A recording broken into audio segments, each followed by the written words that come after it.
Hey guys, subscribe and press the bell icon to never miss a video from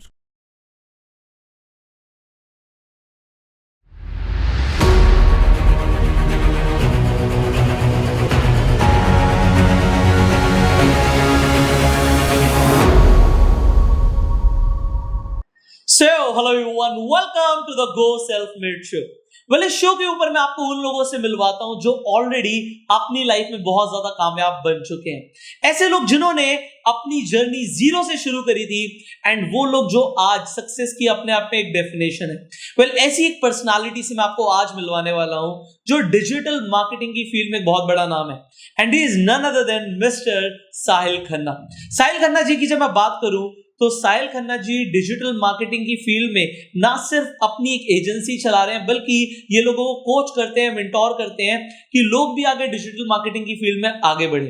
इनका अपना YouTube पर channel है जिसका नाम है इंटेलेक्चुअल इंडीज, जिस पर 7 लाख से ज्यादा सब्सक्राइबर्स हैं। तो ऑलरेडी जब साहिल जी इतना कुछ अचीव कर चुके हैं, या आज आपको ट्रेन करने वाले हैं, आपको सिखाने वाले हैं, आपको प्रेरित करने वाले हैं, आपको मोटिवेट करने वाले हैं, जिससे आप भी अपनी फील्ड में, जिस भी फील्ड में आप आगे बढ़ना चाहते हैं उसके लिए इंस्पायर हो पाओ। एंड अगर आप डिजिटल मार्केटिंग स्पेसिफिकली बात करें और उसमें बहुत कुछ सीखना चाहते हैं, उसमें आपको पता लगे कि क्या करना है क्या नहीं करना, तो वो भी सीख पाओ, तो साहिल जी आपको बहुत कुछ खुद बताने वाले हैं, अपनी जर्नी से आपको इंस्पायर करने वाले हैं। तो सबसे पहले हम स्वागत करेंगे one and only mister Sahil Khanna. सो साहिल जी, स्वागत है आपका on the go self made show. Thank you Pushkar for inviting me. Thank you सभी को, थैंक यू।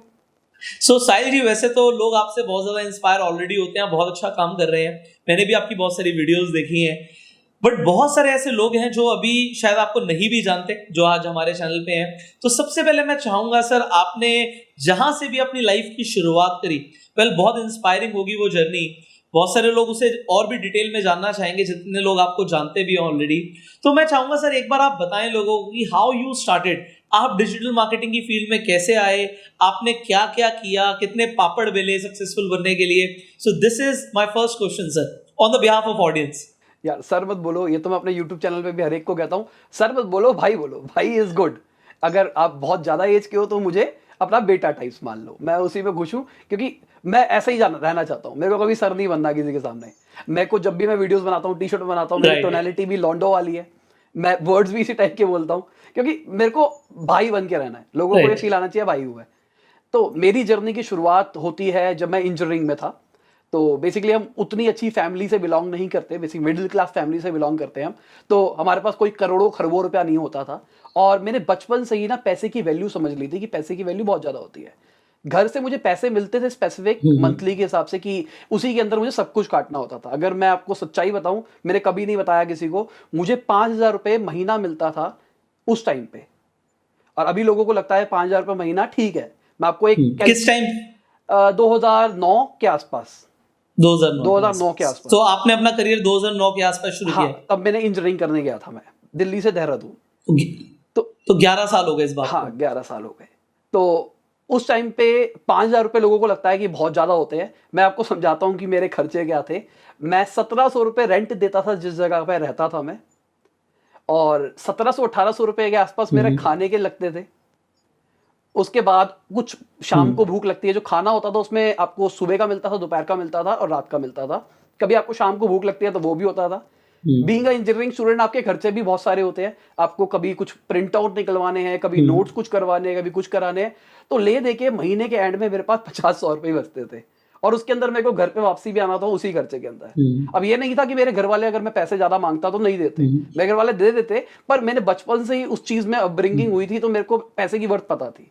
तो पैसों की कड़की रहने के चक्कर में मैंने कहा थोड़ा पैसा कमाते हैं। तो मेरा एक दोस्त था, उसको उसके भाई को कुछ काम वाम कराना था, कह रहा भाई ये हो जाएगा। मैं कहा हो जाएगा।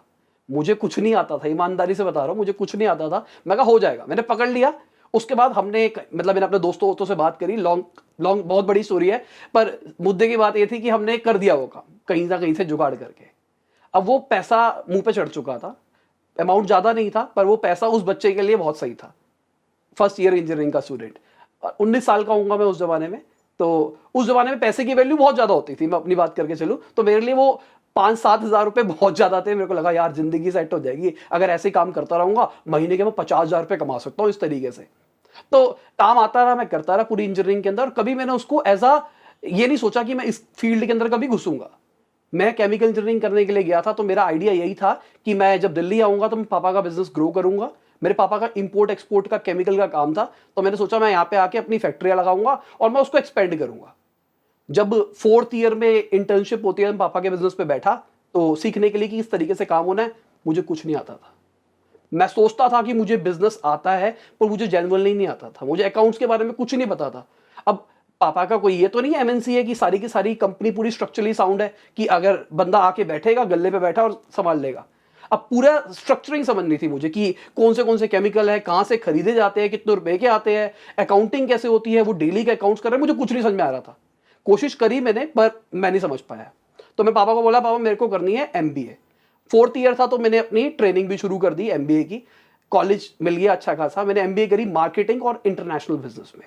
मार्केटिंग मैंने इसलिए करी क्योंकि मेरा इंटरेस्ट था मार्केटिंग का, और इंटरनेशनल बिजनेस मैंने इसलिए किया क्योंकि हमारा इंपोर्ट एक्सपोर्ट का काम था। तो मैंने सोचा वो दोनों का मिक्सचर हो जाएगा, मैं ग्रो कर जाऊंगा। अब साथ के साथ में जो मेरा वो पार्ट टाइम काम चल रहा था वो धीरे धीरे बढ़ना भी शुरू हो रहा था। तो मैंने तो दिमाग लगाया, मैंने क्या किया, मैंने 3-4 फ्रीलांसर पकड़े, मैंने खुद काम नहीं करा। मेरे को पता था मेरी सेल्स पेज अच्छी है, मेरा क्लाइंटल अच्छा है, मेरे पास रिकरिंग इनकम आ रही है। रिकरिंग इनकम बताऊं मैं आपको कि जैसे मान लो मैंने आपका काम अच्छा किया, अब आपको अच्छा लगेगा, आप आगे एक बंदा रेफरल का जरूर दोगे। तो इसी तरीके से मेरे पास रेफरल्स आने शुरू हो रहे थे, काम आ रहा था। तो मैंने आउटसोर्स कर दिया सारा काम। आउटसोर्स मतलब मैंने 5-6 बंदों की टीम बना ली, उनको कहा कि देखो कोई भी काम आएगा, इतने रुपए तुम्हारा महीने का, इतने रुपए मेरा। वो भी खुश, मैं भी खुश। इसी करते करते मैंने एमबीए कंप्लीट करी। एमबीए में मैंने जान लगा के मेहनत करी, मैं झूठ नहीं बोलता, मैंने बहुत मेहनत करी। मतलब कॉलेज खत्म होने के बाद भी मैंने 5-5, 6-6 घंटे अपने आप को दिए। और देने का मतलब ये नहीं है कि मैंने बुक्स पढ़ी है, देने का मतलब यह है अगर मुझे कोई कंसेप्ट पढ़ाया गया है तो मैंने बैठ के इंडिया के अंदर रिसर्च करी है कि ऐसी कौन सी कंपनी है इस कंसेप्ट को फॉलो कर रही है, इंटरनेशनली किसने क्या किया। और मैं अपने खुद के तगड़ा बनाता रहता था कि ये जो टेक्निक है मैं अपने बिजनेस में कैसे लगाऊंगा, ये जो है मैं इसमें कैसे लगा सकता हूं। मतलब यही चलता रहता था पूरे 2 साल। इंजीनियरिंग कंप्लीट हुई और मेरे टीचर्स ने भी मेरे को कहा, मेरे रिश्तेदारों ने भी मेरे को कहा कि बेटा तेरी इंजीनियरिंग पे बहुत पैसा लगा है और तेरे एमबीए के ऊपर भी बहुत ज्यादा पैसा लगा है, प्लीज तू ना जाके जॉब कर। मैं कहा ठीक है, जॉब कर लेते हैं। मैंने जॉब करनी शुरू करी। मैं कहूंगा मैंने करी है, बहुत सारी नौकरियां करी है, और 3-3, 4-4 महीने में स्विच मारा है। और लोग कहते हैं गंदा है, पर मैंने मारा है स्विच। मैं 3 महीने 4 महीने काम करता था, जब मुझे लगता था यहाँ इस कंपनी से कुछ सीखने को नहीं मिल रहा, मैं छोड़ देता था। लास्ट जब मैंने छोड़ा तो मैं ई कॉमर्स कंपनी का मार्केटिंग हेड था। बीच में एक डाउनफॉल और था, लुई फिलिप में store manager as a company college से सिलेक्ट हुआ था, जो कॉलेज प्लेसमेंट होती है उसमें मैं इसमें सिलेक्ट हुआ था। और उस जमाने में मेरी जो थी 50-60 हज़ार रुपये मिल रहा था इन हैंड, फर्स्ट मतलब पहले महीने से ही। तो मैंने वो जॉब छोड़ दी, और वो जॉब छोड़ के मैंने 22,000 रुपये की नौकरी पकड़ी थी। मेरे अगेंस्ट सब थे कि ये क्या कर रहा है तू। रीजन क्या था मुझे पता था, जो उनकी ट्रेनिंग होती है 7 दिन की ट्रेनिंग हुई, और 7 दिन की ट्रेनिंग में मुझे समझ में आ गया ये काम मेरे लिए नहीं है, मेरे बस की नहीं है कि मैं दिन भर स्टोर पे खड़ा रहूंगा और मैं लोगों को कहूंगा हाय हाय हाय। 7 दिन की ट्रेनिंग के बाद में एक फिजिकल होता है कि आप ऑफ जाओ और देखो कैसा हो रहा है कैसा नहीं हो रहा। तो वहां पे जब मैं मिला तो मेरे को एक मैनेजर मिला जो करेंटली स्टोर मैनेजर था, तो मैं उसका असिस्टेंट बन के रहना था कुछ टाइम के लिए। तो उसने मुझे बताया भाई तू अच्छा दिखता है, तू बात अच्छी करता है, तू ना कोर्ट कस्टोडियन बन जा। भाई ये क्या होता है कोर्ट कस्टोडियन, सब मुझे ऐसे देख रहे जैसी बहुत बड़ी चीज मान ली मैंने। तो वहां जो जितने भी इंप्लॉइज काम कर रहे थे मैंने उन सबको कोने में ले जाके पूछा, मैंने कहा क्या है, कह रहा सर ये बहुत बड़ी फील्ड होती है कोर्ट कस्टोडियन, जब भी कोई आएगा ना आप उसको कोट पहना के दिखाओगे कौन सा कोट उस पर अच्छा जाता है। भाई इसके लिए थोड़ी ना एमबीए करी थी मैंने छोड़ दी वाली। उसके बाद मैंने नौकरियां बहुत स्विच करी, और जब मार्केटिंग हेड के बाद जब मैंने छोड़ी नौकरी, वो मैंने इसलिए छोड़ी क्योंकि लपास का काम बहुत ज्यादा बढ़ गया था। ये जो मेरी डिजिटल मार्केटिंग एजेंसी है इसका काम बहुत ज्यादा बढ़ गया था और मुझसे मतलब बिना फिजिकल टच दिए हैंडल नहीं हो पा रहा था। तो मैंने कहा नहीं अब मैं वो छोड़ देता हूं, और हमने एक नई कंपनी रजिस्टर करी मेरे भाई और मैंने, जहां पे हमने केमिकल का बिजनेस एकदम अलग कर दिया, अपने नए क्लाइंटल्स बनाए और वहां पे उसको ग्रो करने का शुरू किया। तो बस मेरी जर्नी यही रही। यूट्यूब चैनल की कहानी बता के चलूं, ये तो तुक्का था। मैं जॉब करता था, जो मैंने आपको बताया मैं मार्केटिंग हेड था, और मुझे पढ़ने का बहुत शौक था, तो मैं किसी से अपनी नॉलेज शेयर नहीं कर पा रहा था, क्योंकि आप अच्छी पोजीशन के ऊपर हो मार्केटिंग हेड के ऊपर, तो मेरे को भड़ास निकालनी होती थी। मैं घर वालों को बताऊं वो सुने ना, मैं अपने भाई को बताऊं सुनो ना, दोस्तों से ज्यादा मिलना होता नहीं था, तो समझ में नहीं आ रहा करूं क्या। तो मैंने कहा यूट्यूब चैनल बना लेता हूं, जो भी नया सीखूंगा डालूंगा। और सही बताऊं, सच्ची बताऊं, मैंने अपनी स्टार्टिंग की वीडियोस में भी बोल रखा, मैंने अभी तक डिलीट नहीं मारी वो वीडियोस। मैंने कहा था कि मैं एक साल में 1000 सब्सक्राइबर चाहता हूं बस। ये मेरा गोल था कि एक साल में सिर्फ 1000 सब्सक्राइबर चाहिए, क्योंकि मेरा गोल ये नहीं था कि मुझे सब्सक्राइबर्स गेन करने हैं, मुझे कोई देखेगा नहीं देखेगा, मेरे को अपना अंदर जो भरा हुआ था वो निकालना था। और मैं निकालता चला गया। मेरे को याद है मई जून की बात है, जब यूट्यूब एक इवेंट हुआ था, वहां पे हमको बुलाया गया था, तो वहां पे मुझे बहुत सारे यूट्यूबर्स मिले। उन्होंने बताया भाई मोनेटाइजेशन ऑन क्यों नहीं करता। मैंने उनको बोला, मैंने कहा मोनेटाइजेशन ऑन से क्या होगा, मैं नहीं चाहता, पहले ही गिनती के बंदे मेरे को देखते हैं। उस टाइम मेरे शायद 17,000 सब्सक्राइबर्स हो चुके थे। मैं कहा पहले ही मेरे को गिनती के बंदे देखते हैं, उनको भी मैं ऐड दिखा के परेशान करूं। फिर उन्होंने मेरे को अपने रिपोर्ट्स दिखाई कि कितने कितने रुपए आते हैं। मैं कहा यार साइड इनकम तो ये भी ठीक है। उस टाइम जाके मैंने अपना मोनेटाइजेशन ऑन किया। उससे पहले मैंने मोनेटाइजेशन का भी नहीं सोचा था। अब आपको जिस चीज की नॉलेज होती है, लॉजिकली आप कहीं ना कहीं तो उसको शेयर करने लगी जाते हो। तो उस टाइम डिजिटल मार्केटिंग वर्ड का इजाद हो चुका था, और बड़े बड़े इंस्टीट्यूट से इंडिया के अंदर वो दबा के मार्केटिंग कर रहे थे, हमारा इंस्टीट्यूट ज्वाइन कर लो, हमारा इंस्टीट्यूट ज्वाइन कर लो। तो मैंने थोड़ी सी रिसर्च करी, मेरे को पता लगा ये डिजिटल मार्केटिंग है, तो साला जिंदगी भर से हम जो करते हुए आ रहे यही चीज है। तो मैंने एक सीरीज बनाई, मैंने कहा अब मैं आपको डिजिटल मार्केटिंग सिखाऊंगा। मेरा गोल ये था उसके अंदर कि जो बड़े बड़े प्रो इंस्टीट्यूट सिखा रहे हैं वो मैं फ्री में सिखाऊंगा। और मैंने वीडियोस बनानी शुरू करी, अच्छा खासा मतलब गेन होना शुरू हुआ। उस टाइम पे पूरे यूट्यूब के अंदर कोई भी नहीं था जो इस टाइप की डिजिटल मार्केटिंग की वीडियोस बना रहा था। स्टार्टिंग में व्यूज नहीं आए इसलिए क्योंकि मैं एक नई निश खड़ी कर रहा था, एक ऐसी टाइप की वीडियो बना रहा था जो कि आज तक एग्जिस्ट नहीं करती थी। तो धीरे धीरे करते करते करते करते मेरा चैनल पे डिजिटल मार्केटिंग की वीडियोस बढ़ती चली गई, और लोग मुझे एज अ डिजिटल मार्केटर जानने लग गए। और मेरा ईमानदारी से एक फनल बताता हूं मैं। फनल मतलब, जिन लोगों को फनल नहीं पता, फनल मतलब बेचने का रास्ता, कि किस तरीके से आपको बेचना है। तो मेरी डिजिटल मार्केटिंग प्लेलिस्ट का बेचने का रास्ता ये था कि यहां से जो मेरी वीडियो देखेगा अपने बिजनेस पे अप्लाई करेगा। अगर आप कोई भी मेरी वीडियोस देखेगा उसमें मैं बिजनेस की बात कर रहा हूं, इसको आप अपने बिजनेस पे अप्लाई करो, इसको अपने बिजनेस पे अप्लाई करो। तो जो भी देखेगा बिजनेस वाला, उससे होगा नहीं। अगर हो जाएगा तो गुड, अगर नहीं होगा तो मेरे पास काम आएगा और मेरी एजेंसी और ग्रो करेगी। जो प्लेलिस्ट बनाई गई थी उसका मेन रीजन यही था कि मेरा खुद का बिजनेस उससे ग्रो करेगा। पर over the period of time उसकी इतनी डिमांड आ गई, लोग कहते हैं ऑफलाइन शुरू करो, ऑफलाइन शुरू करो। और मेरे पास सैटरडे संडे फ्री होता था, तो मैंने सोचा क्यों ना सैटरडे संडे लगा देते हैं, ऑफलाइन शुरू कर देते हैं। तो मैंने टेस्टिंग के लिए ऑफलाइन शुरू किया, और लॉजिक ये था अगर चल गया तो चल गया, नहीं चला तो मैं यहां पे अपनी टीम बिठा दूंगा। जहां पे अभी मैं बैठा हूं इसके साइड में मैंने अपना ऑफिस बनाया था, जहां पे छोटे थोड़े से बच्चे बैठाए थे। तो शुरू किया, अच्छी डिमांड आनी शुरू हुई। अभी मैं अपने रीसेंट बैट्स की बताऊं आपको बात, 1 घंटे में, आधे घंटे में सीट फुल हो जाती है। जैसे मैंने आज अनाउंसमेंट किया कि आज कल से आपकी रजिस्ट्रेशन ऊपर हो रही है, तो सुबह जब मैं ऑफिस में आता हूं उससे आने से पहले ही कई बार सीट फुल हो चुकी होती है। तो ठीक है, अच्छा चल रहा है। तो अभी प्लान क्या हो रहा है, मेरी रिसेंटली शादी हुई है, तो मैं अपने घर वालों को भी ज़्यादा टाइम देना पड़ रहा है। पहले तो अपन लौंडे थे, तो कभी भी उठे ऑफिस आ गए, कभी भी रात को जा रहे हैं ऑफिस से। तो मेरा टाइम कुछ नहीं था कि रात को कई बार मैं 11-12 बजे भी निकलता था ऑफिस से, और सुबह 7-8 बजे भी मैं ऑफिस में आया हूँ। तो ये रूटीन कभी भी शादी के बाद नहीं हो सकता। अभी आपकी शादी हुई है, आप बताओ क्या आप ये चीज़ें फॉलो कर सकते हो, है ना? ठीक बात तो है, थोड़ा सा कॉम्प्रोमाइज तो फिर करना मैंने पड़ता है। Realise professional life and personal life को दोनों को टाइम देना जरूरी होता है। तो मैंने absolutely रियलाइज correct। किया कि नहीं यार, अब मेरे को टाइम निकालना पड़ेगा। तो मैंने अभी डिसाइड किया है, अभी मतलब मैं कहूँगा पिछले 4-5 महीने से डिसाइड किया है, शायद मैं ऑफलाइन आगे क्लासेस ना लूँ। क्योंकि ऑफलाइन मैंने शुरू किया था, एक गोल था कि ठीक है पैसा भी मिलेगा और मैं लोगों की हेल्प भी कर पाऊंगा। पर अब क्या हो रहा है, मैं अपनी खुद की हेल्प नहीं कर पा रहा अगर मैं उस पर भी ध्यान दूंगा तो। प्लस मेरे कुछ और बिजनेसेस शुरू हो रहे हैं। जैसे आप लाइफ में ग्रो करते हो, अभी मेरी एज ग्रोइंग एज है, मेरे बिजनेस अभी ग्रोइंग के ऊपर है, एक्सपोनेंशियल कर्व चल रही है मेरे बिजनेस की। मैं मतलब ये मान के चलो हफ्ते 2 हफ्ते में एक नया आइडिया सोचता हूँ, फिर मैं अपनी एक टीम को उसके ऊपर एग्जीक्यूट करने के लिए लगा देता हूँ कि यार ये भी हम काम करेंगे, रिसर्च करो कि ये चलेगा या नहीं चलेगा। फिर मैं उनको देखता हूँ क्या हो सकता है, अगर जरूरत पड़ती है तो उस पर हम डेवलपमेंट भी शुरू कर देते हैं, मतलब ऐप बनानी शुरू कर देते हैं, वेबसाइट बनानी शुरू कर देते हैं। तो अब मेरे बहुत सारे प्रोजेक्ट आ रहे हैं। अभी मेरी एक ई लर्निंग प्लेटफॉर्म आ रहा है, तो वो जो प्लेटफॉर्म आ रहा है उसमें मेरी बहुत एनर्जी जाने वाली है।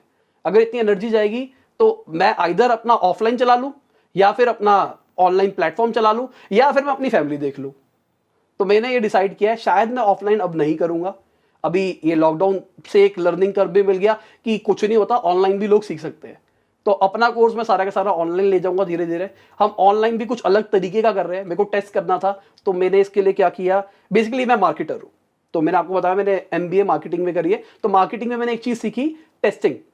जितनी ज़्यादा टेस्टिंग कर सकते हो उतनी ज़्यादा टेस्टिंग करो। तो मैंने क्या किया, मैंने लॉकडाउन की स्टार्टिंग के अंदर बहुत ज़्यादा डिमांड थी, कुछ फ्री में सीखना है, फ्री में सीखना है, और बड़ी बड़ी जो कंपनियां थी वो भी फ्री में बहुत सारे कोर्सेज ला रही थी। तो मैंने कहा मैं एक प्रीमियम कोर्स निकालता हूँ फ्री में। तो मैंने पहले बैच के लिए अपना SEO का कोर्स फ्री कर दिया। मैंने कहा जो जो इंटरेस्टेड है आ जाओ, पर मेरे साथ क्या रहेगा, जैसे मैं ऑफलाइन में करता हूँ, ऑफलाइन में मैं असाइनमेंट्स देता हूँ। अब मेरे को दिक्कत क्या रहती है ऑफलाइन के अंदर, बच्चे दूर दूर से आ रहे हैं मेरे पास, दूर दूर से मतलब अपने घर वालों को बोल के आ रहे हैं कि मैं दिल्ली जा रहा हूं पढ़ने के लिए। अब यहां क्लास में बैठ के गेम खेल रहे हैं, पबजी खेल रहे हैं। मैं एक बार इग्नोर करूंगा, 2 बार इग्नोर करूंगा। मैं होमवर्क देता हूं कि ये असाइनमेंट कंप्लीट करके लाना है, मुझसे कोई क्वेश्चन नहीं पूछते। मतलब बहुत सारे बच्चे ऐसे, मैं ये नहीं कह रहा सब बच्चे ऐसे हैं, बहुत सारे बच्चे हैं जो कि क्वेश्चन नहीं पूछते और काम भी नहीं करते, कहते सर सब कुछ आ गया, अपने को सब कुछ आ गया। अब अगर तुमको सब कुछ आ गया और तुम असाइनमेंट नहीं कर रहे तो मुझे मजा नहीं आता। तो over the period of time जितने भी बैचेस को मैंने पढ़ाया ना, तो वो जो दिल था ना मेरा कि यार लोगों की डेवलपमेंट करनी है, मुझे ऐसा लगने लगा लोग डेवलप ही नहीं होना चाहते। इस चक्कर में भी शायद मैं ऑफलाइन खत्म कर रहा हूं। तो ऑनलाइन में मैंने क्या किया, मैंने रूल्स रखे कि ये आपने 17,500 लोगों ने तो एनरोल कर दिया, अगर आपने ये किया तभी आप अगले लेवल पे जा सकते हो।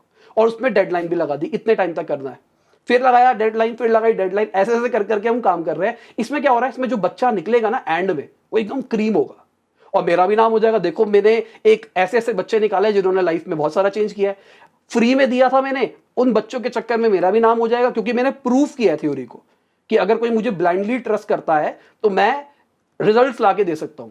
हमने लाइव प्रोजेक्ट्स भी लेके आए ताकि हम कोर्स खत्म होने के बाद में दिखा सके, देखो इन बच्चों ने इस चीज के ऊपर काम किया और ये चीज अचीव करी है, अगर तुम भी करते हो तो तुम भी कर सकते हो। तो यहां पे क्या होगा, यहां पे मेरे को भी मजा आएगा, सामने वाले को भी मजा आएगा। तो यही जो सारी चीजें थी ना हमारी ऐप में, हम ये सारी चीजें डाल रहे हैं, बस यही चल रहा है जिंदगी के अंदर। बाकी यूट्यूब पे तो जो मुझे फॉलो करता है वो वीडियोस आती रहती है, बिजनेस न्यूज आजकल ज्यादा चल रही है तो मैं बिजनेस न्यूज डालता रहता हूँ, बस ऐसा ही है। तो साहिल बहुत इंस्पायरिंग है यार, आपकी जर्नी, काफी कुछ किया आपने लाइफ में। अभी लोगों का एक सवाल ये आया कि आप आज डिजिटल मार्केटिंग सिखा रहे हैं, एंड जिस टाइम पे आप इंजीनियरिंग कर रहे थे, आप पढ़ाई कर रहे थे, आप MBA कर रहे थे, तो उस टाइम पे ना डिजिटल मार्केटिंग इंस्टीट्यूट्स होते थे, ना कोर्सेज होते थे। तो आपने ये जितनी भी चीजें डिजिटल मार्केटिंग से फील्ड से रिलेटेड सीखी हैं, तो आपने कहाँ से सीखी, आपको किसने सिखाया? जनरली बता रहा हूँ, घिसवा के। रियलिटी यही है, लोगों को लगता है कि यार ये चीजें ऐसी आ जाती है, रात को सोए आ गई। तो ऐसे एग्जांपल देता हूँ, मैं SEO की बात कर रहा था, मैं SEO की बात करके चलता हूँ। हमने इंटरनेट पे पढ़ लिया, बड़े बड़े बंदे थे जो कि बताते थे ऐसा कर लो, हमने करके देखा वो हुआ ही नहीं। फिर हमने देखा भाई कुछ तो चीज छुपा रहे हो शायद, तो हमने अपने टेस्टिंग करके देखी, ये चीज काम करती है, ये चीज काम करती है, ये चीज काम करती है, पता लगा ये चीज काम करती है, तो हमने उसको स्केल करने की कोशिश करी। बीच बीच में हमने 1-2 चीजें और करके देखी, जो अच्छा लगता था उसको अपनाते चले गए। तो ऐसे ही किया मैंने पूरी जिंदगी भर, घिसवाई है।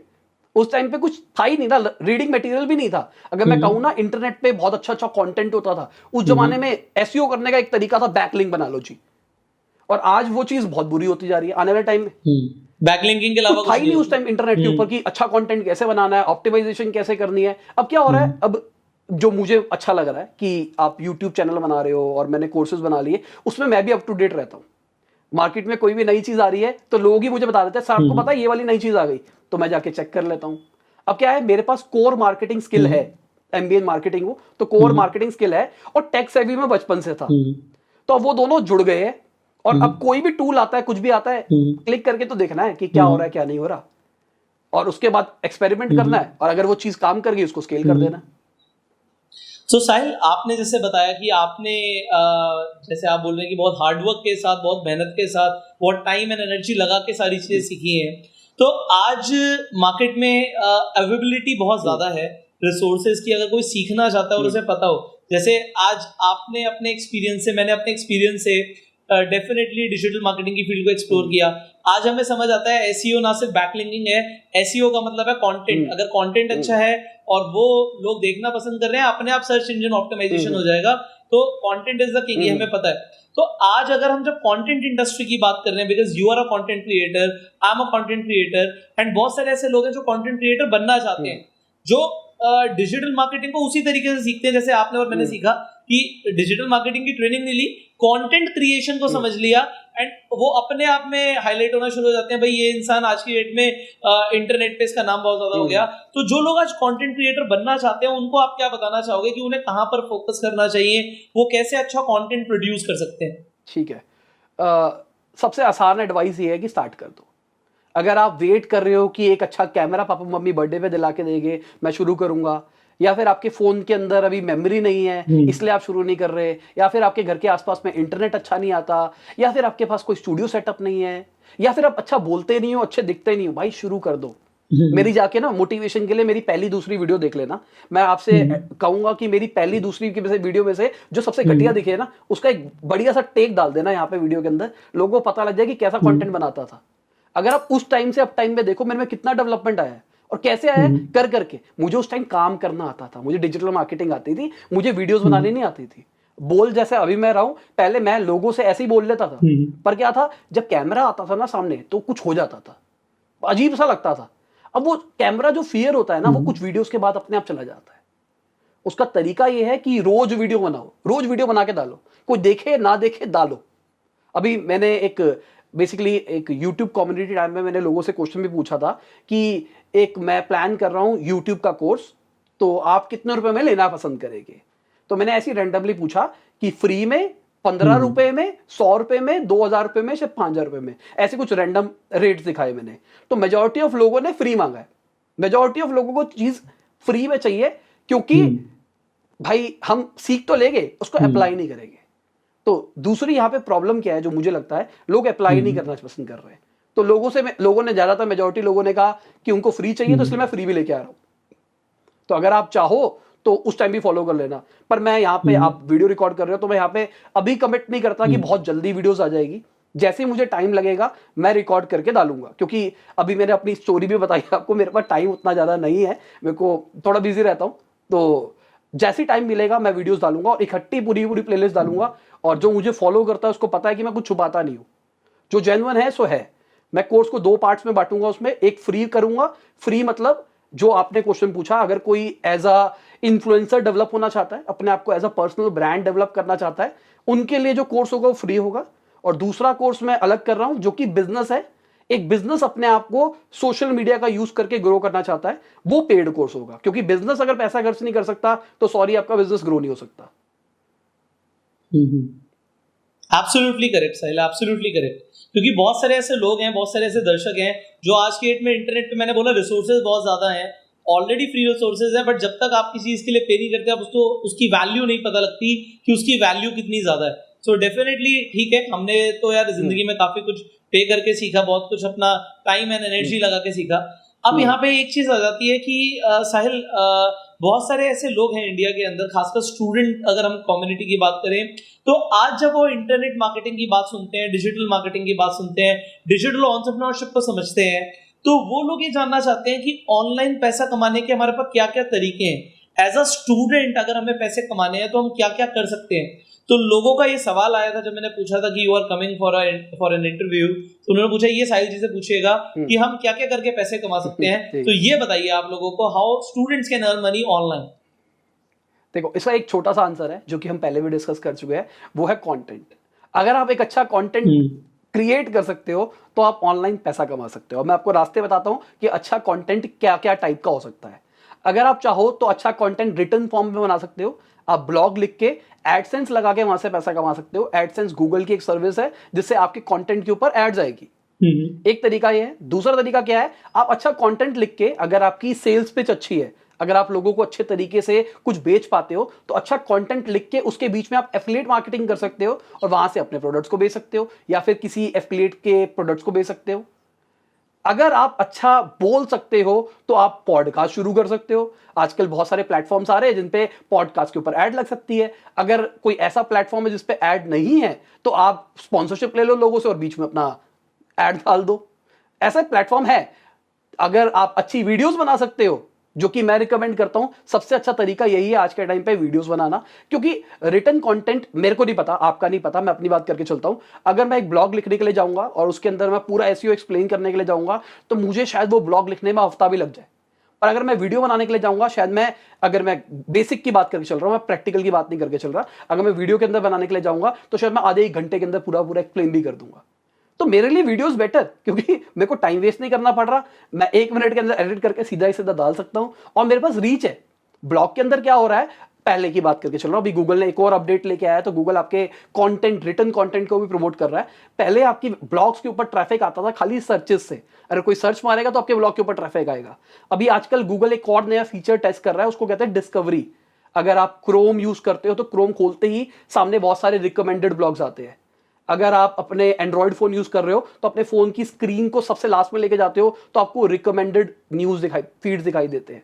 तो ये जो नया फीचर लेके आ रहा है, लेटेस्ट स्टोरी दिखाता है अगर आप कुछ गूगल के ऊपर सर्च मारते हो तो गूगल क्या कोशिश कर रहा है, कोई ऐसी साइट्स भी हो जिनके ऊपर एसईओ ट्रैफिक ना हो, हम उनको भी प्रमोट कर सके।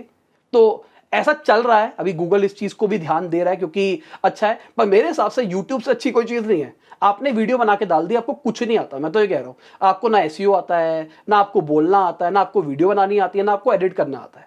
आपको किसी चीज की बस नॉलेज है, आपको पता है कि ये माउस कैसे बनाते हैं, ठीक है, तो आपने ये माउस कैसे बनाते हैं इसकी वीडियो बना दी। अब आपको कुछ नहीं आता था, आपने YouTube पे सर्च मारा कि कैमरे से वीडियो कैसे शूट करते हैं, किसी ना किसी ने वीडियो बना रखी थी, आपने वहां से सीख ली। अब इसी वीडियो को एडिट कैसे करते हैं, आपने सर्च मारा, सीख ली। अब आपके पास पैसे नहीं है सॉफ्टवेयर खरीदने के, गूगल पे सर्च मारा, मिल गया। कहां से मिलता है वो मैं यहां पे बोल नहीं सकता क्योंकि गलत चीजें को ओपनली प्रमोट करना, पर अगर आप सर्च मारोगे तो आपको पता लग जाएगा कि वो सॉफ्टवेयर कहां से मिलता है। आपने वो सॉफ्टवेयर से वो वीडियो डाल के यूट्यूब पे डाल दी। अब आपको कुछ भी नहीं आता, मैं मान के चल रहा हूं आपको कुछ भी नहीं आता, यूट्यूब आपका कंटेंट फिर भी प्रमोट करेगा अगर आप मेहनत करोगे और आपका कंटेंट अच्छा होगा। अच्छा मतलब लोगों को नहीं लेना। मैंने बहुत सारी चीजें करके देखी, मैं अपने एक्सपेरिमेंट्स की जो बात कर रहा हूं, मैंने चेक करके देखा अगर मैं 4K क्वालिटी डालता हूं तो लोगों को क्या फर्क पड़ता है, कोई नहीं देखता 4K क्वालिटी। मैंने अपना बस कंटेंट 4K में इसलिए डालने लग गया था क्योंकि मुझे ऐसा लगता था कि लोग आज से 4 साल के बाद भी अगर मेरा कंटेंट देखेंगे तो उनके 4K टीवी में अच्छा लगेगा। अभी तक कोई डिवाइस नहीं आई है, बीच में आई थी 4K फोन डिवाइसेस, अब ज्यादातर यूजर्स जो है वो फोन से देख रहे हैं। बीच में आई थी 4K डिवाइसेस, अब तो कोई सबके सब मेरे हिसाब से 480p के अंदर देखते हैं। प्लीज आप कमेंट करके नीचे बता दो मुझे, या फिर मैं पुष्कर को कहूंगा ऊपर पोल डाल दे कि आप किस क्वालिटी के ऊपर वीडियो देख रहे हो। ये वाली हमको भी पता लग जाए, मेरे को भी पुष्कर से आप मेरे को बैकएंड से डेटा दे देना ताकि मुझे पता लग जाए कि लोग किस क्वालिटी में कंटेंट देखना पसंद करते हैं। तो क्वालिटी मैटर नहीं करती, आज का हर एक फोन ना फुल एचडी में रिकॉर्ड करता है। कोई भी फोन ले लो, 8,000 रुपए वाला फोन भी ले लो, वो भी फुल एचडी के अंदर रिकॉर्ड कर लेता, 4K भी करने लग गए आजकल इस रेट पे। तो आपको किसी चीज की रिक्वायरमेंट नहीं है। हाँ, लोगों को लगेगा मेरी आवाज अच्छी नहीं है, मेरा घर अच्छा नहीं है, नहीं है, चद्दर लटका दो पीछे, किसने रोका आपको? घर के अंदर एक प्लेन व्हाइट कलर की चद्दर तो होगी ना, उसको पकड़ो, दीवार पे कील ठोको, टांग दो, बना दो वीडियो। ठीक है, हमारे घर में और चद्दर, मेरी मम्मी मेरे को बहुत मारेगी क्योंकि चद्दर खराब हो जाएगी। बाहर जाओ, घर के बाहर पार्क तो होगा, पार्क के अंदर जाके शूट कर लो। कोई लाइट नहीं चाहिए, कोई कुछ नहीं चाहिए। हाँ, मेहनत करनी पड़ेगी, सुबह जल्दी उठना पड़ेगा। जब मैंने अपना यूट्यूब चैनल शुरू किया था, मैं सुबह 4 बजे वीडियो शूट करता था उस टाइम। क्यों? क्योंकि मैं मार्केटिंग हेड था, मुझे गुड़गांव जाना होता था, तो मुझे सुबह जल्दी निकलना होता था, तो मेरे पास टाइम नहीं होता था इस चीज का कि यार मैं ऑफिस में जाके वीडियो शूट करूं या कहीं पे करूंगा। तो मैंने जब भी अपनी वीडियो शूट करी है, मैंने सुबह 4 बजे उठ के स्टार्टिंग के अंदर करी है, जब तक मैंने जॉब करी है। तो बस मेरे हिसाब से तो बहुत आसान है कंटेंट क्रिएट करना, करते रहोगे अपने आप सब कुछ आता रहेगा। सबसे इंपॉर्टेंट चीज जो आपको रोक रही है वो है कि आप शुरू नहीं कर रहे। आप अपने आप को ही बहाने दे रहे हो कि यार मैं इसलिए शुरू नहीं कर रहा क्योंकि मेरे पास ये नहीं है, मेरे पास ये नहीं है। सबके पास नहीं होता स्टार्टिंग में। मैंने अपना यूट्यूब चैनल ना गैलेक्सी S4 से शुरू किया था। ये नहीं था कि मेरे पास पैसे नहीं थे, कि मैं कैमरा नहीं ले सकता था, मैं सिर्फ शुरू कर रहा था। ना मेरे पास माइक था, ना मेरे पास कुछ था। ये जो ट्राइपॉड की बात करते हैं, ट्राइपॉड भी जुगाड़ू ट्राइपॉड था। मैं जब अपना कोर्स निकालूंगा उसमें आपको जुगाड़ू ट्राइपॉड भी बनाना सिखाऊंगा कि कैसे बनाना है। तो बहाने हैं सिर्फ ये। तो साहिल, बिल्कुल आपने बोला कि the most important thing is to start. अगर स्टार्ट ही नहीं करोगे तो कुछ मिलेगा नहीं। तो आप सब लोगों को ये समझ आ गया होगा अभी तक कि शुरू करो, चाहे कैसे भी हो, किसी भी सिचुएशन में हो। Starting is the most crucial. सबसे ज्यादा एनर्जी शुरुआत में लगती है। तो शुरुआत, ठीक है सर, मुझे लगता है साहिल कि आज की आपकी इस इंस्पिरेशन के बाद बहुत सारे लोग शुरुआत करने वाले हैं। अब शुरुआत करने के बाद लोगों को और भी बहुत सारी चीजें हैं कि अब ठीक है वीडियोस बनाने से शुरू करेंगे, बट काफी सारे लोगों को ना एक रोड मैप नहीं होता है, क्लैरिटी नहीं होती कि अगर हम वीडियोस बनाए तो महीने में कितनी वीडियोस बनाएं, क्या कंसिस्टेंसी होनी चाहिए जब हम अपलोड करें, किस टाइम के ऊपर हमें यूट्यूब पे वीडियो डालनी चाहिए। तो इसके ऊपर आप क्या बताना चाहोगे लोगों को? देखो, मैं अमित बटाना की बात करके चलता हूँ। कोई फ्रीक्वेंसी नहीं है, किसी भी टाइम पे वीडियोस आ रही है। तो ये एक मिसकंसेप्शन है जो कि मुझे लगता है कि अगर मैं ज्यादा वीडियोस डालूंगा तो मैं ज्यादा तेजी से ग्रो करूंगा, या फिर मैं कम वीडियोस डालूंगा तो मैं ग्रो नहीं करूंगा। अगर आपका कंटेंट अच्छा है तो अच्छा है, बात खत्म। अपने आप ही ग्रो करोगे। अभी हमने एक एक्सपेरिमेंट किया है, मैंने एक और यूट्यूब चैनल शुरू किया, आज साहिल खन्ना के नाम से। हमने एक्सपेरिमेंट किया है वो। तो हमने क्या किया, हमने टेलीग्राम ग्रुप बनाया, वहां पे हमने लोगों को कहा आपको जो क्वेश्चन पूछने हैं हमसे पूछो। तो हमारे पास क्वेश्चंस आते हैं बहुत सारे, और हम उसके एक माइक्रो वीडियो बनाते हैं 1-1, 2-2 मिनट की, और उसको उस चैनल के ऊपर डालते हैं। ऑल्दो पहले हमने सोचा था कि हम उस क्वेश्चंस के आंसर देंगे व्हाट्सएप ग्रुप के ऊपर, पर क्या हो रहा था, मैं वीडियो शूट कर रहा था, वो वीडियो हो रही थी 2-2 GB की, तो लोग कह रहे थे सर हम नहीं देख सकते। तो हमने उसको यूट्यूब पे अनलिस्ट करना शुरू कर दिया कि वीडियोस देख के। फिर लोग कहने लग गए कि सर ये अनलिस्टेड लिंक हमसे नहीं देखा जा रहा, बाकी ग्रुप्स के अंदर भी जो क्वेश्चन पूछे हमको वो भी जानने हैं। तो मैंने कहा ठीक है पब्लिक कर देते हैं। फिर एक दिमाग में आइडिया क्यों ना यूट्यूब चैनल ही शुरू कर दे, ठीक है मोनेटाइज हो जाएगा, पैसा भी आ जाएगा साथ में। तो हमने उसका यूट्यूब चैनल ही बना दिया। तो व्हाट्सएप से उठा के, क्योंकि व्हाट्सएप में लिमिट होती है, 250 के आसपास बंदे ही ऐड होते हैं, तो हम उसको टेलीग्राम पे ले गए, क्योंकि टेलीग्राम पे कोई लिमिट ही नहीं है। तो वहां से अब क्वेश्चन आते हैं, उसकी सारी की सारी वीडियोस बना लेते हैं। एक ही बार बैठता हूं मैं, 2-2.5 घंटे इकट्ठा शूट करता हूं, टीम उसको कट करके 2-2 मिनट की, 1-1 मिनट की जो भी वीडियोस होती है वो बना के उस चैनल पे डाल देती है। और वहां पे हमारी फ्रीक्वेंसी है 5 से 6 वीडियोस पर डे। और स्पीड देखा जाए तो ठीक है, अभी 1-1.5 महीना हुआ है, 5-6 हजार सब्सक्राइबर्स हो गए, ठीक ग्रो कर रहे हैं। तो हम टेस्ट करके देख रहे हैं कि अगर मैं क्वालिटी को घटाऊं और क्वांटिटी को बढ़ाऊं तो क्या फर्क पड़ता है, और अगर मैं क्वालिटी को बढ़ाऊं और क्वांटिटी को घटाऊं तो क्या फर्क पड़ता है। इंटेलेक्चुअल इंडीज पे मैं क्या कर रहा हूं, मैं क्वांटिटी को घटा रहा हूं और मैं क्वालिटी को बढ़ाए जा रहा हूं। अगर जो मेरी वीडियोस होती है बिजनेस न्यूज के बाद में जो बात करूं, वो वीडियोस मेरी कम आती है, और जब आती है तो वो 20-25 मिनट की भी होती है, क्योंकि मेरा मानना है कि वो जो वीडियो हो वो अगर कोई देख ले उसके बाद उसको उसके रिगार्डिंग कुछ भी ना देखना पड़े। तो वहां पे मैं क्वालिटी के ऊपर काम कर रहा हूं, और यहां पे जो है वहां पे मैं क्वांटिटी के ऊपर कर रहा हूं। अगर कोई मुझसे पूछ रहा है कि सर आपके स्पिरिचुअल वेज क्या है, ये कोई क्वालिटी नहीं है। मेरे स्पिरिचुअल वेज अगर मैं वीडियो के अंदर बता रहा हूं, ये तो मेरा पॉइंट ऑफ व्यू है। तो वहां पे मैं कुछ भी डाल रहा हूं। आज स्टाइल के अंदर जो भी पूछता है बंदा कुछ भी, कि सर आपकी शादी हुई थी उसमें क्या किया आपने, जो बंद कर दिया बता दिया। बहुत बढ़िया साहिल, बहुत बढ़िया। अब यहाँ तक आपने जो लोगों को बताया, आई होप आप सब लोगों को बहुत कुछ सीखने को मिल रहा होगा, आप लोग इंस्पायर हो रहे होंगे, डेफिनेटली आप आगे बढ़ने के लिए भी प्रेरित हो रहे हैं। मैं साहिल एक सवाल पूछना चाहूंगा जो लोगों ने कमेंट बॉक्स में पूछा था, क्योंकि बहुत सारे लोग स्टार्टअप करते हैं। जैसे आपने लप्पास शुरू किया था अपना, जो आपने एजेंसी शुरू करी थी अपनी डिजिटल मार्केटिंग की, विच वाज योर स्टार्टअप। अब बहुत सारे ऐसे लोग हैं जो आज इंडिया में अपना स्टार्टअप करना चाहते हैं, अपनी भी डिजिटल मार्केटिंग एजेंसी खोलना चाहते हैं, या कुछ भी अपना काम करना चाहते हैं। तो सवाल हमारे पास ये आया कि सर विदाउट इन्वेस्टमेंट कैसे बिजनेस शुरू किया जाए, अगर हमारे पास पैसे नहीं है तो हम अपना स्टार्टअप कैसे शुरू कर सकते हैं। इसके ऊपर साहिल आप क्या कहना चाहेंगे? देखो एक सच्ची बात बताऊं, इन्वेस्टमेंट तो करनी पड़ेगी। अब पैसों की बात ना करके चलो, अपने टाइम की इन्वेस्टमेंट करनी पड़ेगी। 2 ऑप्शंस है आपके पास में। अब जैसे मैं अपनी बात करके चलूं, उस टाइम पे कोई मार्केट में नॉलेज नहीं थी, तो मुझे अगर कोई काम आ रहा था तो मुझे एक्सपेरिमेंट्स खुद करने पड़ रहे थे, मुझे खुद रिसर्च करनी पड़ रही थी, और मुझे बहुत ज्यादा टाइम खर्च करके वो प्रोडक्ट देना पड़ रहा था। उस टाइम पे मैं वेला था, मेरे पास पैसों की जरूरत थी, और मुझे कोई फर्क नहीं पड़ रहा था कि मुझे अगर 5-7 हजार रुपए मिल जाएगा मेरा महीना निपट जाएगा। तो मैं तो उस चीज से सेटिस्फाइड था। तो अगर आप टाइम दे सकते हो तो आपको पैसे खर्च करने की जरूरत नहीं है। अगर आप पैसे खर्च कर दोगे तो आप कर सकते हो। अब करना कैसे है, जैसे कि मान के चलते हैं, अगर आप टाइम खर्च करने के लिए तैयार हो तो आपने इंटरनेट से कोई स्किल्स अपने डेवलप करने शुरू करें।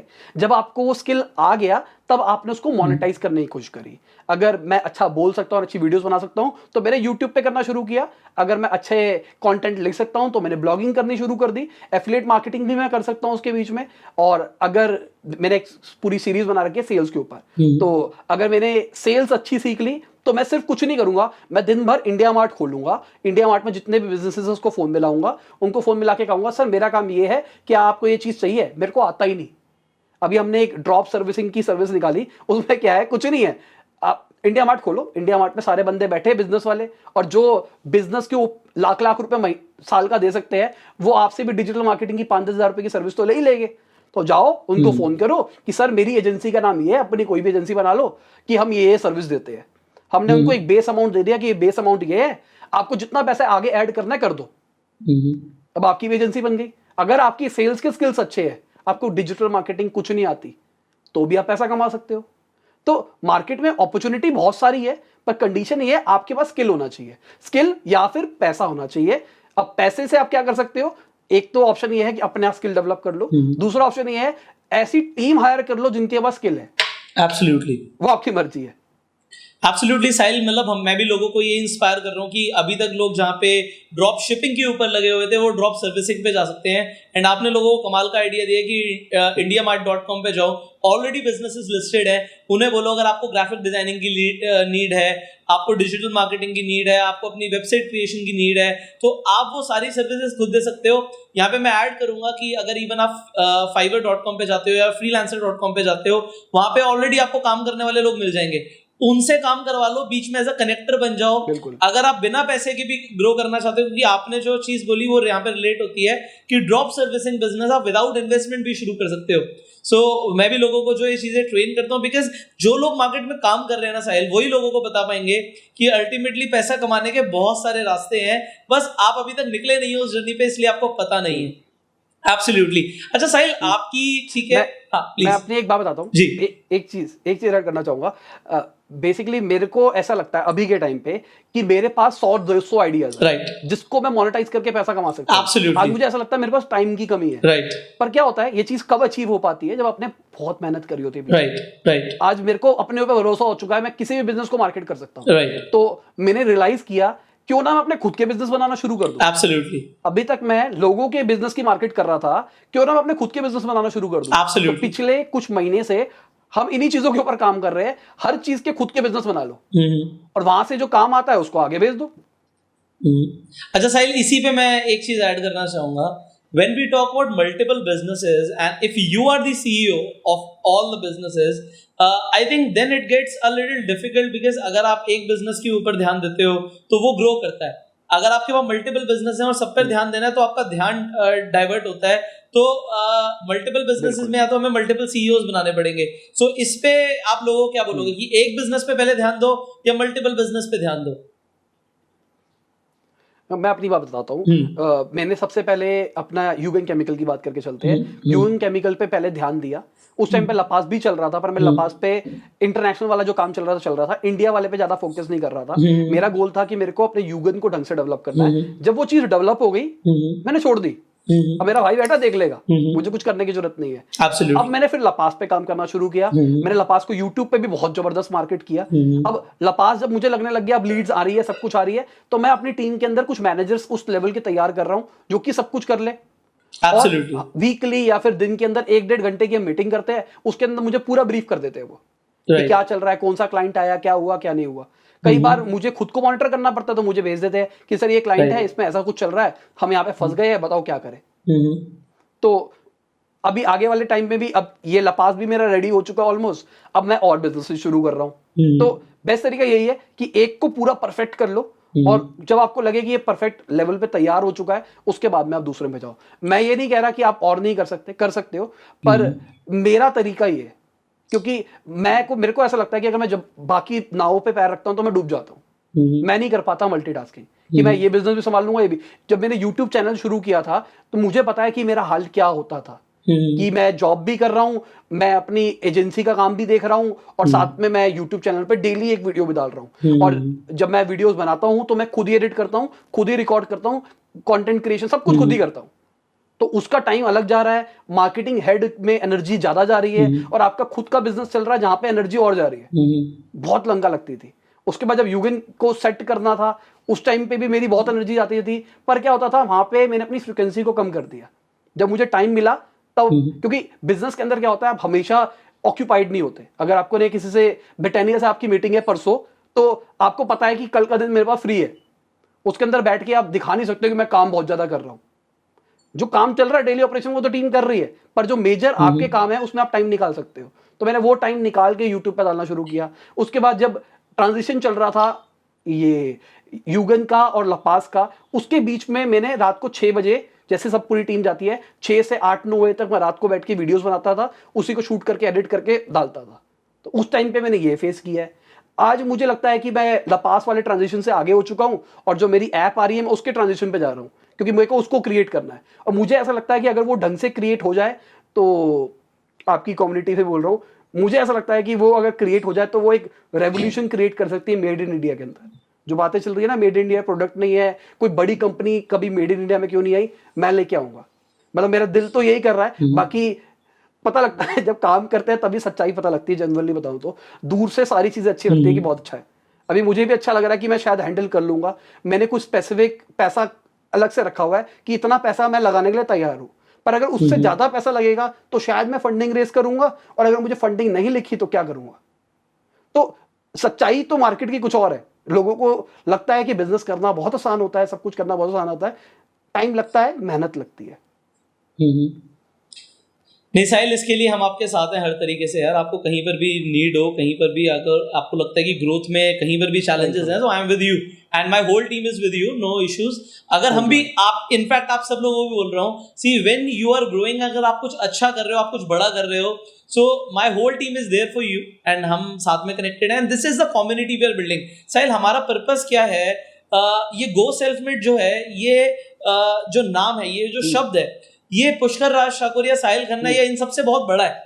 वो सेल्फ मेड का मतलब है, मतलब एक इंडिया के अंदर एक रेवोल्यूशन लाना, कि एक बच्चा भी ये बोले कि मुझे अपना खुद का कुछ शुरू करना है। इससे फर्क नहीं पड़ता कि मेरे फादर का क्या बैकग्राउंड रहा या मेरी पहले की जनरेशंस ने क्या किया, आज मुझे इनिशिएटिव लेना है और आज मुझे शुरू करना है। एंड अगर इंडिया के अंदर अगर हमने ये इंस्पिरेशन की एक लहर अगर हम ले आए लोगों के बीच में, तो डेफिनेटली लोग आगे बढ़ भी रहे हैं और बहुत तेजी से आगे बढ़ेंगे। सो यही इनिशिएटिव मैं चाहता हूं कि हम सब मिलकर प्रमोट करें। सो साहिल, इस गो सेल्फ मेड का जब मैं नाम ले रहा हूं, तो आप लोगों को क्या बोलना चाहेंगे कि आपको सेल्फ मेड बनना चाहिए, या किस तरीके से आज जो बच्चा है, क्योंकि इंडिया के ऊपर देखिए ब्रिटिशर्स ने काफी टाइम तक राज किया। जो हमारा एजुकेशन सिस्टम है वो एक स्टूडेंट को एम्प्लॉय बनाने पर ज्यादा ध्यान देता है, एक स्टूडेंट को एंटरप्रेन्योर बनाने पर कम ध्यान देता है।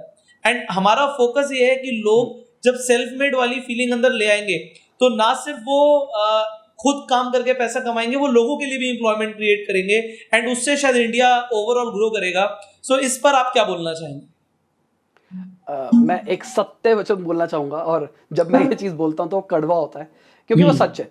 सच हमेशा कड़वा होता है। मैंने अभी तक रियलिटी में जितने लोगों को फेस किया है जो कि कहते हैं कि मुझे बिजनेस शुरू करना है, मैं एंटरप्रेन्योर बनना चाहता हूं, मैं ये करना चाहता हूं, मैं वो करना चाहता हूं, 90% जो लोग हैं ना, वो काम नहीं करना चाहते। सबको लगता है कि अगर मैं कोर्स करूंगा मेरी जिंदगी बदल जाएगी, मैंने यूट्यूब पे मैं 10 वीडियोस देख लूंगा मेरी जिंदगी बदल जाएगी। पर उसके पीछे बहुत मेहनत करनी पड़ती है, चीजें अप्लाई करनी पड़ती है यार। अगर आपने एक वीडियो देखी ना, मैं एक सिंपल सी बात करके चलता हूं, प्रोडक्ट लाइफ साइकिल। जैसे हमारी जिंदगी होती है ना, हम पैदा होते हैं, मर जाते हैं, उसी तरीके से एक प्रोडक्ट की भी लाइफ साइकिल होती है कि वो अभी चलता है, कल को वो थोड़ा टाइम के बाद बंद हो जाता है। आईफोन 5 की बात करके चलते हैं, वो किसी जमाने में बहुत ट्रेंड में था, आज वो नहीं है। तो हर एक प्रोडक्ट की लाइफ साइकिल होती है। बोलने को अगर आप मैंने वीडियो बना रखी है, इस पे 4-5 मिनट की वीडियो है, ठीक है, ये कंसेप्ट मैंने अभी आपको समझा दिया, आपको समझ में आ गया। पर इस चीज को अगर प्रैक्टिकली अप्लाई करोगे ना, तब पता लगेगा कि क्या चीज है। मेरा एक स्टूडेंट था पहले बैच का ही, तो उसका काम ये इसी चीज का था। तो मैं डिजिटल मार्केटिंग से पहले जो हमारे ऑफलाइन बैच चलते हैं उसमें बिजनेस वाली बात भी करते हैं हम थोड़ी सी, तो मैंने प्रोडक्ट लाइफ साइकिल सिखाया। तो उससे मेरी बात चल रही थी पॉलीबैग्स की, उनका काम था पॉलीबैग्स का, तो वो जो पन्नियां होती है ना, जो इसमें सब्जियां वब्जियां बेचते हैं, उसका काम था। तो उसने मेरे को बोला कि सर मेरे को इसको ब्रांड बनाना है। तो हमने जब प्रोडक्ट लाइफ साइकिल पढ़ा तो मैंने कहा इससे क्या सीखा तूने? कह रहा सर बहुत अच्छा टॉपिक है। अब लॉजिकली देखो कि पन्नी का स्विच आ रहा था कपड़ों के अंदर, पन्नी का स्विच आ रहा था बायोडिग्रेडेबल प्रोडक्ट के अंदर। तो अगर आप प्रोडक्ट लाइफ साइकिल को समझते हो तो आपको समझना पड़ेगा कि पन्नियां आने वाले टाइम में खत्म होने वाली है, तो आपको उस प्रोडक्ट के अंदर घुसना पड़ेगा जो फ्यूचर में आने वाला है। कहने को तो इतना आसान सा कंसेप्ट था प्रोडक्ट लाइफ साइकिल, पर अगर उसको अप्लाई करने के लिए जाओगे तो उसके पीछे कितनी मेहनत करनी पड़ेगी। आप खुद सोचो, पूरा सप्लाई चेन क्रिएट करना है आपको पॉली बैग से पेपर के अंदर। तो सबसे पहले आपको देखना है वो बनेगा कैसे, वो नकली सा ना बने, कपड़ा भी मतलब इतना पावरफुल तो हो कि वो सब्जियां लेके जा सके, क्या क्या क्वालिटी आती है, बनाई कैसा जाएगा, मशीनरी कहां से आएगी, सप्लाई कहां पे करी जाएगी। स्टार्टिंग के अंदर डिमांड नहीं होगी तो आपको कहीं पे रखवाना पड़ेगा ताकि कल को जब डिमांड आए तो फायदा हो। तो मैंने उसको समझाया और ऐसा क्लास के सामने बोला, सब बच्चे उसका मजाक बना रहे थे। क्लास के बाद उसने मेरे को बोला सर मेरे को ये चीजें अलग से बोला करो। मैं कहा तेरे को बोली, अब तेरे को लगेगी, तू जाके अपने घर वालों से बात करेगा। उसने घर वालों से बात करी। कुछ टाइम के बाद में जब ये लॉकडाउन हुआ, लॉकडाउन से पहले जब ये पॉली बैग्स बैन किए, तो उसका फोन आया, कह रहा सर मजा आ गया। वो एक छोटा सा कंसेप्ट था ना, वो छोटा सा कंसेप्ट इतना बड़ा बाद में मल्टीप्लाई हो जाता है। मैंने एक सीरीज बनाई थी, MBA सीरीज, ईमानदारी से कसम खा के बता रहा हूं, मैंने उसमें कुछ नहीं छुपाया। मैंने वो ये सोच के बनाया था, पहले मैंने सोचा था मैं उसको पेड निकालूंगा, और पेड इन द सेंस 25-30 हजार रुपए का निकालूंगा और डिटेल में बनाऊंगा, ये करूंगा वो करूंगा। उसके बाद मेरे को लगा कि यार बहुत सारे लोगों के पास ऐसा नहीं है और वो बिजनेस करना चाहते हैं, ठीक है, उनके लिए बनाते हैं। तो मैंने एक सीरीज बनाई कि आप एक आइडिया को किस तरीके से नेक्स्ट लेवल ले जा सकते हो, पूरा है विद असाइनमेंट्स। 7वीं या 8वीं वीडियो के अंदर मैंने लोगों को बोला कि आपके सारे असाइनमेंट कंप्लीट हो चुके होंगे। उस टाइम मेरे पास व्यूज भी आ रहे थे, सीरीज के अंदर 8-10 हजार व्यूज आ रहे थे, मतलब टाइम हो चुका है इसका। तो मैंने कहा अब आपके असाइनमेंट्स हो चुके होंगे। अगर 10,000 बंदे मेरी वीडियोस को फॉलो कर रहे हैं स्टार्टिंग से एंड तक, तो आपको क्या लगता है कितने % लोग उसको अप्लाई कर रहे होंगे? आपसे पूछता हूं मैं, पूछ कर बताओ।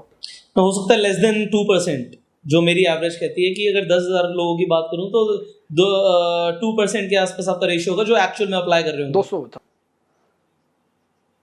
200 बंदे। एब्सोल्युटली, मुझे ऐसा लगता है, मुझे ऐसा लगता है। 7 बंदों की एप्लीकेशन आई मेरे पास, खाली 7 बंदों की। फिर उसके बाद मैंने शायद 2 वीडियो, उसके बाद मैंने शायद वीडियो नहीं बनाई, और इसलिए नहीं बनाई क्योंकि मेरे को अंधा गुस्सा आ गया था। मैं कहा साला लोगों की हेल्प करने के लिए बना रहा हूं, मैं अपने लिए थोड़ा बना रहा हूं। और लोगों को, आप भी ईमानदारी से लोगों को बता सकते हो कि YouTube से इतना पैसा नहीं आता जितना लोग सोचते हैं। Right, absolutely. अगर सिंपल सी बात, अगर मैं YouTube कोर्स की बात करके चलता हूं जो मैं निकालने वाला हूं, मैं उसके अंदर शायद मैं 50-60 वीडियोस डालूंगा। अगर मैं उसको पेड करके बेचता हूं ना, 100 रुपए का कोर्स आराम से बेच दूंगा मैं। और मेरे पास इतनी ऑडियंस है कि मैं 5-7 हजार कोर्सेज बेच सकता हूं। अगर मैं 5-7 हजार कोर्सेज बेचूंगा, इनटू में 100, कितना पैसा हो गया? YouTube नहीं देगा इतना पैसा मुझे कभी भी। लोगों को लगता है YouTube पे वीडियो डाल के बहुत पैसे छापे जाते हैं। कई लोग ना जेन्युइनली आपकी हेल्प भी करना चाहते हैं, इस चीज को भी समझने की कोशिश करो। तो मेरे को अभी मेरी MBA सीरीज में सिर्फ 10 पार्टी आया है, और लोग मुझसे कई बार बोलते हैं कि यार आप वीडियो नहीं डाल रहे। इसलिए नहीं डाल रहा क्योंकि मुझे अब ऐसी सी फील आने लग गई है, जो 99% से भी ज्यादा बोलूंगा, इनफैक्ट मैं 99.99% जो लोग हैं ना, वो सिर्फ बातों के बिजनेसमैन बनना चाहते हैं। उसके पीछे अभी तुम इतने में तुम्हारी हालत बुरी हो गई। मैंने असाइनमेंट, मतलब अपनी बात नहीं करके चल रहा, आपने भी शायद ऐसा देखा हो, अगर किसी लोगों को एक्शन प्लान देते हो ना आप, वो एक्शन प्लान करते नहीं है। मैं क्या करता हूं, मेरे साथ गलत चीज क्या है, मैं एक्शन प्लान देने के बाद में रिव्यू भी लेता हूं, बताओ क्या किया। मैं ये नहीं कहता एक्शन प्लान कर लेना तुम्हारी जिंदगी बदल जाएगी, मैं कहता हूं बताओ क्या किया। अब वो क्या किया का रिजल्ट जब अच्छा नहीं आता ना, मुझे लगता है इस बंदे ने मेहनत नहीं करी। इतनी सी चीज में हालत बुरी हो गई ना। ये भी बिजनेस कर रहे हैं, पुष्कर भी, मैं भी बिजनेस कर रहा हूं भाई, बहुत बुरा हाल होता है। कई बार ना ऐसा लगता है कि छोड़ दो सब कुछ, अब नहीं होगा मुझसे। हर जगह से आपके पास नेगेटिव एनर्जी आ रही होती है, और इतने में आपकी हालत बुरी हो गई छोटी सी चीज के अंदर, तो आप बड़ा बिजनेस कैसे करोगे?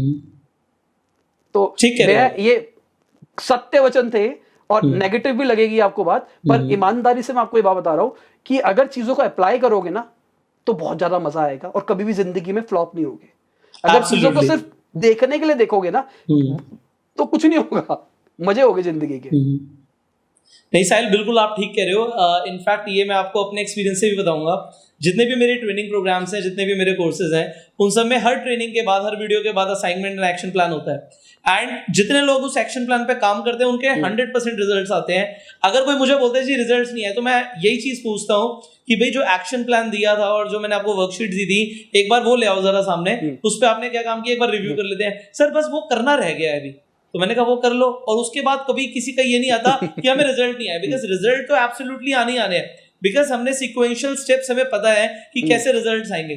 सो आप सबको भी साहिल ने यही चीज बताई कि सिर्फ ये मान लेने से कि मैं यूट्यूब पे कुछ वीडियोस देख लूंगा या मैं ट्रेनिंग ले लूंगा और मैं सक्सेसफुल बन जाऊंगा, it is not possible. What you need to do, आप जो भी सीख रहे हो उसे अप्लाई करना है। बिकॉज जो मैंने अपना आपको 2% का एवरेज बोला, वो मैंने क्यों बोला, मेरा एक 40 दिन का यूट्यूब पे ट्रेनिंग है और फ्री ऑफ कॉस्ट कोर्स है वो, the last course for your best life. And वो जो 40 दिन का कोर्स है, उसके जो रिव्यूज मेरे पास आते हैं, मुझे डेफिनेटली पता लगता है कि कितने लोगों ने उसे 40 दिन तक देखा है। तो उसमें व्यूज डेफिनेटली लाखों में है, बट जो मैंने 2% का एवरेज लिया, वो मुझे वो पता लग गया कि ये लोगों ने कंसिस्टेंटली 40 दिन लगाए हैं। बाकी के 98% लोग ऐसे हैं, एक वीडियो देख ली, स्किप कर दी, देखी नहीं देखी, मतलब अब एप्लीकेशन नहीं है उन लोगों का। So application is must. Finally Sahil, अभी आपकी रिसेंटली यार शादी भी हुई है, कांग्रेचुलेशंस। सो जैसे मैंने स्टार्टिंग में बोला था कि किसी भी अगर इंसान की बात करूं तो एक प्रोफेशनल लाइफ होती है, एक पर्सनल लाइफ होती है। पर्सनल लाइफ में दोनों लोग आ जाते हैं, एक आपकी पूरी फैमिली, एक आपके पार्टनर। तो आपकी कामयाबी के पीछे आपकी फैमिली और आपके पार्टनर का क्या सपोर्ट रहा, ये भी लोग जानना चाहेंगे, तो इसके बारे में आप बताइए लोग। पहले मैं अपनी वाइफ के बारे में बात कर लेता हूँ। रिसेंटली शादी हुई है, नहीं बोलूंगा तो मुक्के पड़ेगी। हाँ। तो मेरी वाइफ हमारी टीम में ही थी, ग्राफिक डिजाइनर हमारी कंपनी में ही काम करती है। अच्छा। तो अभी हमारी शादी भी हो गई, उसके बाद मतलब पहले से हमारा चल रहा था। हाँ। जब मैं जॉब करता था तब मैं उसका मैनेजर था। उसके बाद में मैं जब अपने काम करने लग गया, उसके बाद में जब मुझे अच्छे ग्राफिक डिजाइनर की जरूरत पड़ी तो मैंने उसको अपनी कंपनी में बुला लिया, मेरे पास आ जा, साथ में भी रहेगी, बातचीत भी होती रहेगी। पर अभी की बात करके चलूं, अंत सपोर्ट है यार। ऐसा सपोर्ट शायद मेरे पेरेंट्स ने भी नहीं दिया मुझे, जो मेरी वाइफ मुझे दे रही है। मतलब मैं अभी भी कई बार 9 साढ़े 9 बज जाते हैं, मुझे सिर्फ फोन आता है कि कब तक आ रहे हो। मैं कहता हूँ यार आधा घंटा लग जाएगा। कह रहे ठीक है आराम से आ रहा। उसको पता है कि मेरे गोल्स बहुत बड़े हैं, मुझे लाइफ में बहुत अचीव करना है, और वो मुझे कभी भी रोकती नहीं है इस चीज के लिए कि यार मुझे टाइम दो, मुझे ये करो, मेरे लिए ये करो, और ये बहुत चीज मेरे लिए अच्छी है। तो मुझे तो बहुत अच्छा सपोर्ट मिलता है। मैं अपने पेरेंट्स की बात करके चलूं, मेरे पेरेंट्स ने भी मुझे अंधा सपोर्ट किया है। मैं अपनी एमबीए की बात करता हूँ, मेरी एमबीए ने मेरी लाइफ चेंज करी है। मैंने जो एमबीए मार्केटिंग करी है उसने मेरा सब कुछ बदल दिया, जिंदगी बदल दी मेरी पूरी की पूरी। और वो चीज मेरे पापा ने सबसे लड़के करवाई। मुझे अभी भी याद है कि बहुत सारे लोग अगेंस्ट थे मेरे एमबीए के। मेरे पापा को बोलते थे क्यों करा रहे हो, बिजनेस गल्ले में तो बैठना है, क्या करेगा एमबीए करके। पर मैंने करी और आज मेरी लाइफ चेंज हुई है। और अगर मम्मी की बात करके चलूं तो भाई मम्मी भी मेरे को अच्छा सपोर्ट देती है। मतलब कई बार मेरे पापा से भी लड़ जाती है वो, कई बार मैं लेट हो रहा होता हूँ ऑफिस से आते वक्त, शादी से पहले की बात करके चल रहा हूँ, तो पापा से भी लड़ जाती है, ठीक है उसको करने दो ना, उसको जो करना है उसको ये कर दे दो ना, वो करने दो। तो ठीक है, मुझे घर से बहुत अच्छा सपोर्ट मिल रहा है, तभी मैं कहूँगा कि मैं ग्रो भी हो पा रहा हूँ। एब्सोल्युटली साहिल, तो इसमें कोई डाउट नहीं है यार कि फैमिली का बहुत बड़ा सपोर्ट रहता है जब भी एक इंसान को आगे बढ़ना पड़ता है। तो आपके पार्टनर आपकी हेल्प करते हैं आज की डेट में, आप बता रहे हैं आपके मम्मी पापा आपके साथ है, तो बहुत बड़ी बात है यार। इंडिया में यार काफी लोगों के साथ ये इशू भी आता है साहिल कि घर वाले सपोर्ट नहीं करते। तो उस चीज पर आप क्या बोलना चाहेंगे कि जब घर वाले सपोर्ट नहीं करते तब क्या करे एक इंसान? एक सवाल पूछता हूँ मैं नॉर्मल सा। अभी आपने जिंदगी में कुछ किया नहीं। हमारे इंडिया के अंदर एक सबसे बड़ी प्रॉब्लम क्या है, पेरेंट्स अपने बच्चों को छोड़ना ही नहीं चाहते। उनको लगता है कि बच्चे हमारी रिस्पॉन्सिबिलिटी है, उनको सक्सेसफुल कराना हमारी रिस्पॉन्सिबिलिटी है, बच्चे बिगड़ ना जाए हमारे जी। तो ये हमारे देश का कल्चर चल रहा है। तो अब आप गए, आप 22 साल की उम्र के बच्चे हो, आप पापा के पास गए, पापा मुझे ना एक बिजनेस शुरू करना है, उसके लिए मुझे ना 10 लाख रुपए चाहिए, मैं ना ये कर दूंगा। आपके पापा देंगे? आप खुद सोचो, कल को आपका बच्चा होगा, आप उसको दे दोगे? अब आप बोलोगे हाँ दे दोगे, वो झूठे हो आप। ईमानदारी से जब तक आप लाइफ में कुछ प्रूफ नहीं करते ना, तब तक आपको कुछ नहीं मिलता। मुझे याद है जब मैंने एमबीए कंप्लीट करी थी तो मैं एक आइडिया के ऊपर काम करना चाहता था। आज उसके ऊपर एक बहुत बड़ी कंपनी है, उसके बाद शुरू हुई है, मेरे आइडिया के बाद में उन्होंने काम शुरू किया है। मैं ये नहीं कह रहा उन्होंने मेरी कॉपी मारी है, पर आइडिया कॉमन था, एक नीड थी मार्केट के अंदर, उसको सॉल्व करने के लिए कुछ बनाना था, उन्होंने बना दिया। तो उसके लिए मेरे को 2-2.5 करोड़ रुपए चाहिए था। मेरे पापा को बोला, मैं पापा 2-2.5 करोड़ रुपए दे दो। उस टाइम मेरे पास इतने 2-2.5 करोड़ रुपए नहीं पड़ा था। तो मेरे पापा बोला पापा 2-2.5 करोड़ रुपए दे दो, मैं ऐसा बदल दूंगा, मैं ये बदल दूंगा, वो बदल दूंगा। पापा कह रहे चल नौकरी कर। तूने अभी दुनिया नहीं देखी, तो दुनिया देखेगा तेरे को ज्यादा सच्चाई पता लगेगी। आज मैं खुद रियलाइज करता हूँ इस बात को कि पापा मेरे को क्यों देते, मैंने क्या उखाड़ लिया था। आज मैं ठीक हूँ लाइफ के अंदर, मैंने प्रूफ कर दिए, मैंने बहुत सारे बिजनेस को सेटअप कर दिया, वहां से अच्छी इनकम आ रही है, घर वालों को भी समझ में आ रहा है कि अब ये बंदा ठीक है। आज मैं कुछ भी मांगूंगा ना तो आज मुझे आराम से मिल जाएगा। आज मैं कभी भी कुछ बोलता हूँ ना, पापा मुझे ये करने का मन कर रहा है, ये करने का मन कर रहा है, 1 मिनट में सपोर्ट मिलता है। यूट्यूब चैनल की जब शुरुआत करी थी ना, मैंने जब आपको बताया मैं सुबह 4 बजे उठता था, तो यार एक ना फेज होता है डिप्रेशन का फेज, उस टाइप का फेज था मेरा। ऐसा लग रहा था पता नहीं जिंदगी झंड हो गई है, क्योंकि रोज सुबह 4 बजे उठ रहे हो आप, उसके बाद 4 बजे उठने के बाद वीडियो बना रहे हो, उसके बाद मैं मेट्रो में जाता था जान करके ताकि मैं एडिट कर पाऊं, मेट्रो में एडिट करता था, ऑफिस पहुंचते ही मैं अपलोड कर देता था वीडियो को। उसके बाद में ऑफिस में काम कर रहे हैं, ऑफिस से आने के बाद में एकदम थके पड़े हैं, थके होने के बाद में जब मैं मेट्रो के अंदर आ रहा हूं, मेट्रो के अंदर मैं पढ़ता हुआ आ रहा हूं, उस टाइम पे मतलब मैं कहूंगा आज भी मुझे बहुत ज्यादा कीड़ा है लर्निंग का, कि मैं ऑनलाइन कोर्सेज लेता रहता हूं और सीखता रहता हूं। मैंने कई बार बोला भी है, मेरे पास 1500 से ज्यादा पेड कोर्सेज है जो मैं खरीद चुका हूं और मैं ऑलमोस्ट खत्म कर चुका हूं। तो कीड़ा था मेरे पास कि मेरे को सीखना भी है, तो मैं मेट्रो में आता वक्त पढ़ता हुआ आता था और थ्रू आउट पढ़ता पढ़ता घर पे पहुंचता था। अब वो सोचो प्रेशर कितना ज्यादा है जिंदगी के ऊपर। उसके बाद में आधा 1 घंटा कुछ एंटरटेनमेंट देखा, entertainment in the sense YouTube देख लिया या फिर कुछ टीवी पे गाने वाने सुन लिए, और उसके बाद सो गए, क्योंकि आपको अगले दिन सुबह जल्दी उठना है। और ये कॉन्टिन्यूसली मेरी लाइफ चल रही थी, इतना ज्यादा प्रेशर था। तो कई बार मैं रोया भी, मैं जनरली बता रहा हूँ, मैं रोया भी यार क्या हो रहा है मेरी जिंदगी के साथ, क्या हो रहा है, क्योंकि ऑफिस में भी बहुत ज्यादा प्रेशर होता है अगर आप टॉप मैनेजमेंट के ऊपर होते हो तो मेरे पापा ने मेरे को देखा, पापा कहते हैं क्या कर रहा है यूट्यूब, क्या मिलेगा तेरे को उससे। और मैंने आपको बताया कि मैंने मई तक, मतलब मैंने जनवरी में शुरू किया, 1 जनवरी as a new year resolution शुरू किया था मैंने अपने यूट्यूब चैनल को। तो मई तक मैंने मोनेटाइजेशन ऑन नहीं किया था, तो पैसा तो आ नहीं रहा था उससे। तो घर वालों को ये तो पता लग चुका था कि यूट्यूब से कोई पैसा तो आता नहीं है, तो घर वाले क्यों सपोर्ट करेंगे मेरे को मेरे यूट्यूब के लिए। आज मेरे घर वालों को पता लग चुका है कि यूट्यूब से अच्छी खासी 1.5-2 लाख रुपए की इनकम एडसेंस से निकाल लेता लड़का। तो घर वाले मेरे को बोलते हैं कि अगर मैं घर वालों को कह रहा हूं, जैसे लॉकडाउन हुआ था तो मैं अपना पूरा सेटअप घर पे लेके चला गया था, तो घर वालों ने मेरे को बोला बेटा ये वाला रूम ले ले, यहां पे तू सेटअप बना ले। तो ये सपोर्ट तब मिलेगा जब आप कुछ प्रूफ कर दोगे। अनटिल अनलेस आपके घर वालों ने वो फेज देखा हो जब उनके पेरेंट्स ने भी उनको सपोर्ट नहीं किया और घर वाले चाहते हैं कि वो आपको सपोर्ट करे, वो आप कहीं 1-2% में ही हो सकते हो जहां पे आपके पेरेंट्स देखे। तो डरने की बात नहीं है, अगर पेरेंट्स सपोर्ट नहीं करते तो कुछ फर्क नहीं पड़ता। अभी आपके पास उतने रिसोर्सेज तो है जिससे आप शुरू कर सकते हो, जो मैंने बात करी। घर वाले पैसे नहीं देते ना आपको कि मैं आपको कोई कोर्स करना है, आप कहते हो वो कोर्स से तो मेरी जिंदगी बदल जाएगी, वो आपको घर वाले पैसे नहीं दे रहे, आप कह रहे हो पापा आपकी वजह से मैं ग्रो नहीं कर पा रहा क्योंकि मैं कोर्स नहीं कर पाया।